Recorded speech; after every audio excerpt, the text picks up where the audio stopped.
Ara ens volem fixar en una realitat que la majoria no són prou conscients del risc que té. Parlem de la contaminació de l'aire, la contaminació ambiental, que ja supera el tabac com el segon factor de risc de mort i que a Catalunya cada any provoca 3.000 víctimes. Això són, atenció, 20 vegades més que els accidents de trànsit. Per tot això, els metges acaben de fer un crit d'alerta perquè les administracions actuïn decididament. El Col·legi de Metges de Barcelona, la Societat Catalana de Pediatria i IS Global han firmat una carta en què exposen tots els problemes de salut que ens trobem cada dia i que es troben ells a les consultes relacionats directament amb la contaminació atmosfèrica. Saludem la Carla Oliva, és metgessa i presidenta de la secció de Metges d'Acció Climàtica i Salut Planetària del Col·legi de Metges de Barcelona. Doctora Oliva, bona tarda. Hola, bona tarda. Quan els metges han de fer una carta per fer un crit d'alerta, vol dir que la situació realment és molt preocupant.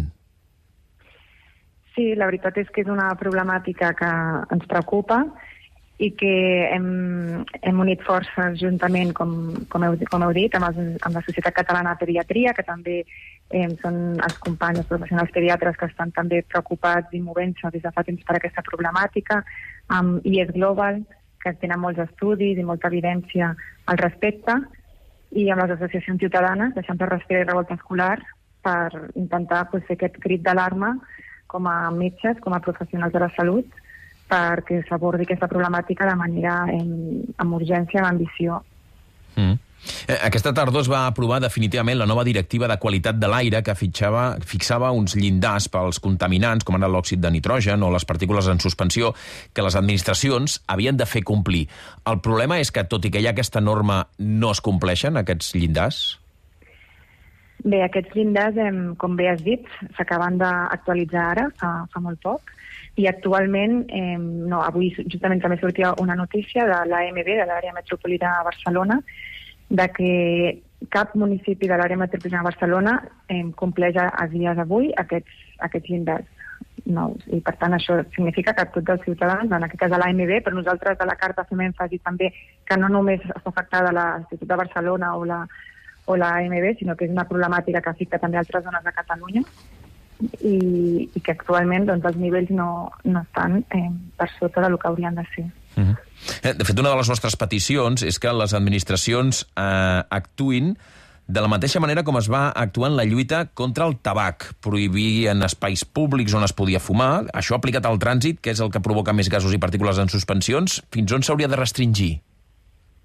Bé, nosaltres a la carta ho diem molt clar, nosaltres al final som professionals de la salut i no advocarem per unes mesures o altres, simplement el que volem dir és expressar la nostra preocupació i demanar, sisplau, que s'abordi aquesta problemàtica de manera multidisciplinària, que es tinguin en compte els diferents sectors implicats, mobilitat, urbanisme i tot, i que es trobin les maneres, perquè és important tenir en compte que una solució en una ciutat o en un poble no ha de ser la mateixa, o sigui, cada context ha de trobar la manera millor per resoldre, però sí, el disminuir el trànsit motoritzat, que és la principal font, és clarament una mesura a contemplar.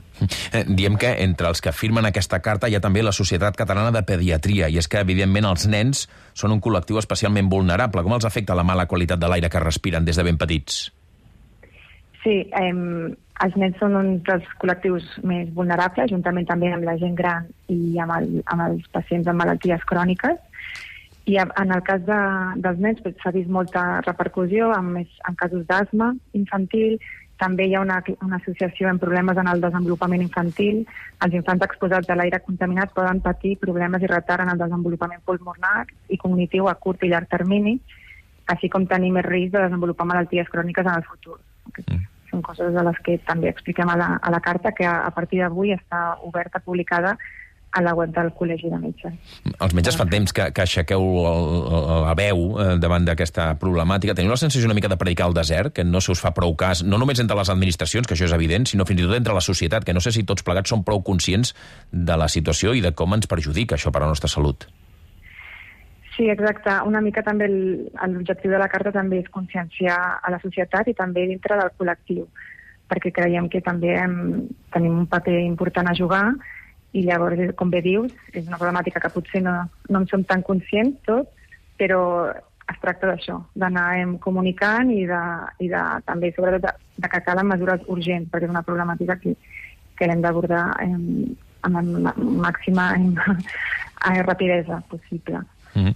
Doncs és la doctora Carla Oliva, presidenta de la secció de Metges d'Acció Climàtica i Salut Planetària del Col·legi de Metges de Barcelona. Gràcies per atendre'ns i bona tarda. Gràcies, bona tarda.